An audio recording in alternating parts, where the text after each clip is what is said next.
बेथ' बिराद गोजोननाय बाथ्रा ना दा जाहैबाय थांनाय दिन बोथोरफोरखौ नायनानै बयबो रंजादों बे बोसोरबायाव जे बयबो सान्थि थानो हादों दा बेखौ नुनानैनो बयबो रायजोफोरा ज' जानानै जोंजों इउपिपिएल दलफ्राव जगदान जाफैदों आरो बेबायदिनो जोंनि फोसावदिं मेलफ्राव जों लोगो लाफैदों रायलायदों आरो फैगोन 22 तारिखनि गावसोरनि जे भट होनांगौ बियो ट्रेक्टर सबियावनो होगोन होननानै बिथांमोना जोंजों थाफागोन होननानै प्रतिश्रुति होदों आरो बेबायदिनो इउपिपिएल सरकारखौनो लाबोगोन होननानै बिथांमोना बयबो रायजोफोरा लुबैदों। आरो नुनो मोनगासिनो दं जायनाखि बेरेखा दोलो बिपिएफ राजखान्थि दोलोआबो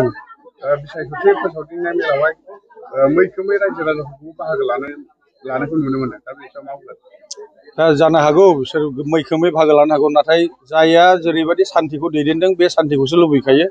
सोरबाफोरा थांनो जानो हागौ बिथांमोना मा फोसावदों मा बुंदों दा बेफोरबायदिखौ खोनासंहैनो थाङो निस्सयबो नाथाय जोंनि प्रमद बर' सारनि दैदेननाय बे सान्थि परिबेसखौ बयबो लुबैयो आरो बेखौनो हमथानानै लाखिगोन।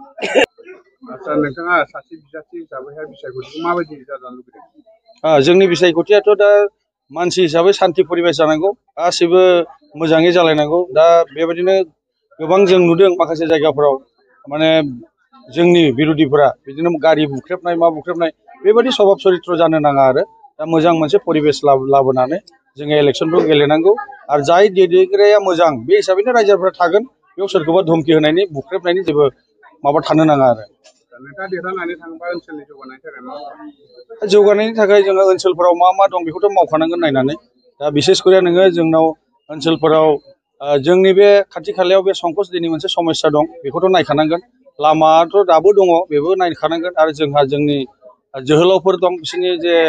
फरायनाय बेलायाव बेफोरखौबो नायनांगोन साख्रिनि बेलायाव नायनांगोन गासै बिथिंखौबो नायनांगोन आरो दा बे हिसाबैनो जोङो सरकार दायोब्ला बेफोरखौ जोंनि मानगोनां दैदेनगिरिफोरजों सावरायनायनि गेजेरजों जोङो समाधान खालामगोन। बिसायख'थिया जानो समा बारा गैला दा रायजो राजाखौ मा खावलायगोन? दिनैनि बे नोंथांमोननि ससियेल मिडियाजों आं बयखौबो खावलायो जेन' दानि फैगोन 22 तारिखनि